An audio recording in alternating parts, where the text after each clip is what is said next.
Olá, boa noite. É sempre muito bom ter a sua companhia.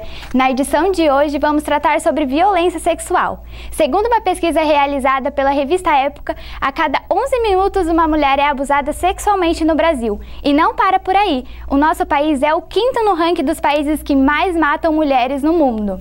E para conversar com a gente sobre esse assunto, nós convidamos a psicóloga clínica e infantil Eloá Iara. Olá, boa noite a todos. Boa noite, Eloá. Para começar a nossa entrevista, a nossa conversa de hoje, Eloá, eu queria que você falasse para nós, a violência sexual ainda é considerada um tabu entre as pessoas, e então, por que ela continua sendo um tabu para as pessoas? Importante sabermos que a violência sexual é uma violência doméstica contra a mulher, né? E essa violência vem desde muitos anos atrás. Antes de 1940, as mulheres que eram assassinadas, vítimas de violência física, sexual, existia uma lei que protegia o homem para ser absolvido. Hoje, de 8 anos para cá, existe a Lei Maria da Penha, que foi uma mulher que sofreu uma violência contra o marido, né? E aí, a partir de então, o Brasil e o mundo, alguns países, têm olhado um pouco melhor para essa questão da violência doméstica, que envolve a violência sexual. Hoje em dia, tem os famosos CURTs, que são relações ocasionais que ocorrem durante uma noite, em que as pessoas se conhecem em festas, baladas. E o que quer dizer essa violência sexual nessas relações ocasionais? Isso. Dependendo do contexto, que nem festas, baladas, pode ter relações com usos de droga, né? Ou, dependendo de certos grupos, indivíduos que têm uma cultura ou crenças de que o fato da pessoa ser mulher, então ele tem o direito de atacá-la, de abusá-la, né? A gente viu aí na mídia ultimamente o moço no metrô assediando sexualmente em público, lá na faculdade, na USP, o outro tendo um estupro coletivo, que eles falam, né? É um sexo surpresa.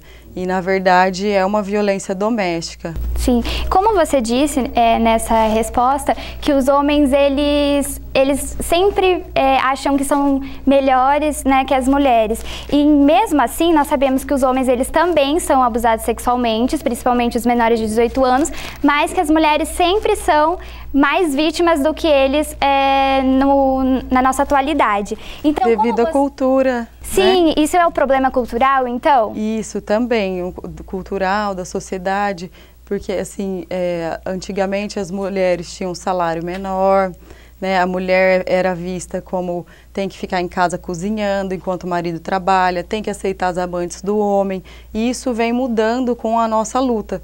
Porém, ainda existe muito, eu não falo que toda a sociedade é machista e todos os homens são, mas existe uma grande maioria. Igual você falou, no Brasil, 68% das mulheres sofrem violência doméstica, com entradas nos hospitais, né? Mas a mulher também é considerada machista atualmente? Você acha que ela também é considerada? Porque os homens também são abusados. Então ela também pode ser considerada machista em alguns casos? Depende, depende da criação, das crenças, do contexto, como eu falei, nem todas as mulheres, mas ainda existem também mulheres que foram criadas de acordo com a cultura, com os princípios familiares. Nós vamos agora apresentar uma reportagem, tá?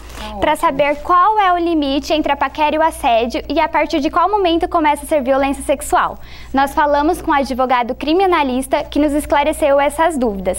A reportagem é de Vitor Gomes e William Azaf. O Brasil é o 5º país que mais mata a mulher no mundo, segundo a Organização Mundial da Saúde. Esse advogado criminalista orienta sobre o que fazer no caso da mulher que se sente agredida. Primeiramente, quando a vítima é abusada, sofre qualquer crime de natureza sexual, o recomendável é entrar em contato com qualquer autoridade responsável. E quais são essas autoridades? A gente menciona o próprio delegado de polícia, da Polícia Civil. Se a vítima for mulher, o próprio delegado da Delegacia de Polícia da Mulher. Também o Ministério Público pode ser contactado para apurar esse crime e também o próprio advogado. Ele esclarece ainda sobre a diferença entre o assédio e a violência sexual. A legislação penal brasileira, ela traz um capítulo específico sobre crimes dessa natureza. Então a gente pode interpretar crime desde uma violência psicológica da mulher, um assédio, até o estupro propriamente dito, que é conhecido por todos, que é a conjunção carnal e também diversos atos libidinosos. Eduardo, que é assistente social do projeto NA, diz que existem várias formas de agressão à mulher. Normalmente, o que mais se apresenta é a violência física, né? Então a gente tem a violência contra a mulher, ela tem algumas tipificações: a sexual, a física, a psicológica, né? A patrimonial. Do outro lado, a mulher agredida é encaminhada para o CREAS Mulher e passa por vários processos para tentar retomar a rotina normal. Assim que elas chegam no CREAS, elas passam pela escuta inicial, que é um atendimento que é oferecido para escutar essa mulher, e a gente oferece então um atendimento individual, de grupo e familiar. Isso é uma construção social que nós, enquanto sociedade, precisamos repensar, né? Trabalhar, porque isso impacta sobre a nossa vivência enquanto seres humanos. Eloá, como vimos na reportagem, existem algumas diferenças que são bem pontuais, né? E pela sua experiência no consultório, você acha que a violência sexual, ela sempre é violência física? Nem sempre. Nós vemos assim na sociedade que algumas vezes os grupos fazem uma violência psicológica. A violência contra a mulher está inserida em vários contextos, na área religiosa, na área social, familiar, física e psicológica. Por exemplo, quando você escuta um grupinho de homens, aquela ali é piranha, aquela ali é uma biscate, é uma safada, entre os grupinhos, isso é um tipo de violência amoral da mulher. E por que, na maioria das vezes, elas não denunciam? Elas por medo... Elas não denunciam para as pessoas? Existem várias possibilidades.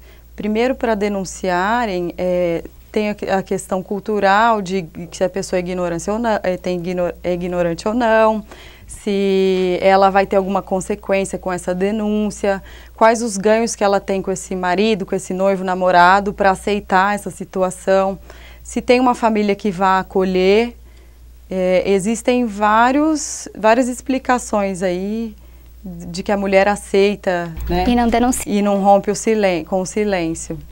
Ok, nós vamos agora para o intervalo. Tá ótimo, obrigada. Voltamos em instantes com mais informações sobre violência sexual, o tema do programa de hoje. A gente volta já já.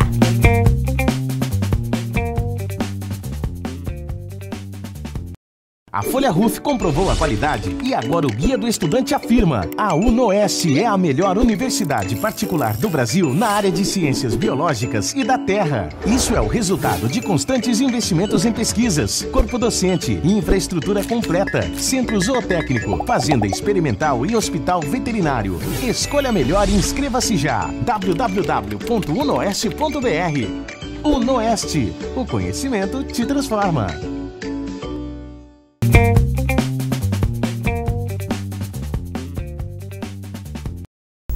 Estamos de volta, ainda falando sobre violência sexual. A nossa convidada de hoje é a psicóloga clínica infantil Eloá Irara, que, por sinal, está fazendo ótimas reflexões sobre o assunto. Eloá, de alguma forma, a violência sexual, ela acontece porque a vítima provoca o agressor? Não. De forma alguma? Não, isso é um mito, né? O agressor que não tem um controle, não tem uma reflexão de si, de seus impulsos primitivos. A violência sexual é uma violência doméstica contra a mulher, né? E essa violência vem desde muitos anos atrás. Tem alguns estudos que falam que as pessoas que são vítimas têm uma certa característica, a indução, mas são estudos que eu acho que vai a longo prazo aí para confirmar os perfis de pessoas que sofrem violência. Mas a gente não pode dizer que o comportamento do outro é culpa da pessoa que sofreu. Contra o marido, né? E aí, a partir de então, o Brasil e o mundo, alguns países têm olhado um pouco melhor para essa questão da violência. Também não. O outro que está alcoolizado está sob o uso de uma substância, né? E essa substância altera o comportamento e a gente não pode dizer que é culpa de quem sofre, né? E sim do agressor. Existe algum tipo de perfil da pessoa que agride? Existem vários tipos de transtorno de personalidade. Tem alguns que a gente chama de borderline, que é um transtorno de personalidade que a pessoa vive entre a fantasia e a realidade. Tem pessoas que sofreram abuso ou que cresceram tendo violência em casa, que tem a tendência à repetição. Às vezes cresceu vendo o pai bater na mãe e vai repetir isso no seu casamento. Essa violência sexual, ela pode acontecer com o casal ou não? Sim, também. Muitas vezes, né, é até uma discussão isso daí em relação às leis, quando a mulher não quer ter um ato sexual com um homem. Eles falam, mas eu sou marido, né? Mas se eu não quero, e aí se tem uma coisa, força física, é considerado um estupro.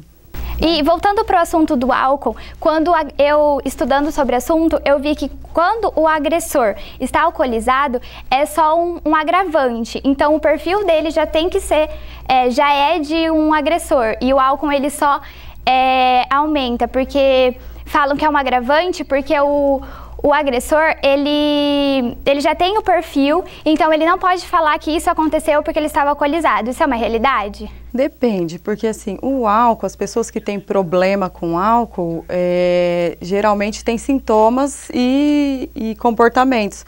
E se um dos sintomas e comportamentos com os do álcool pode ser agressividade, que às vezes quando ele está sem o uso, sem a substância, pode não ser um agressor, ele é outra pessoa. Então, é uma questão também de saúde pública, o uso do álcool ou outras drogas, não é só o álcool, também cocaína, que pode gerar uma agressividade. A gente vê casos de usuários que batem, agridem, né? E então a gente pode dizer que o transtorno induzido pelo uso do álcool pode gerar uma agressividade não só com as mulheres, com crianças, que também é violência doméstica, com outros homens, com brigas. E existe alguma base do poder público para prevenir essas agressões? Sim, existe a lei, como eu falei, Lei Maria da Penha. Primeira coisa que a mulher tem que se conscientizar, conhecer essa lei, pedir ajuda para as pessoas que podem acolher e denunciar sempre a polícia. Muitas vezes até pedir uma medida de proteção, na qual esse homem vai ficar longe da mulher.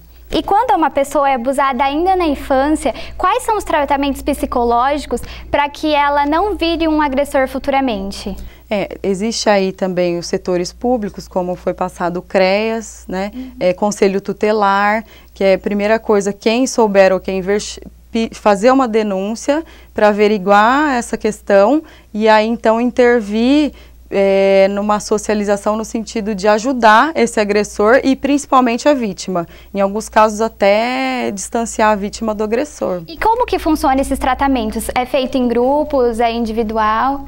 Depende da cidade, né? Aqui em Presidente Prudente eu sei que existe o NA, né? Ele fez um combinado com a Justiça de acolher as pessoas que chegam violentadas, acolhe esses homens para fazer um grupo e ajudar esses homens que agridem, né? E as mulheres também, tratamento psicológico, psicoterapia, ajudas com assistente social. E você pode nos falar como que está a situação da violência sexual aqui em Prudente?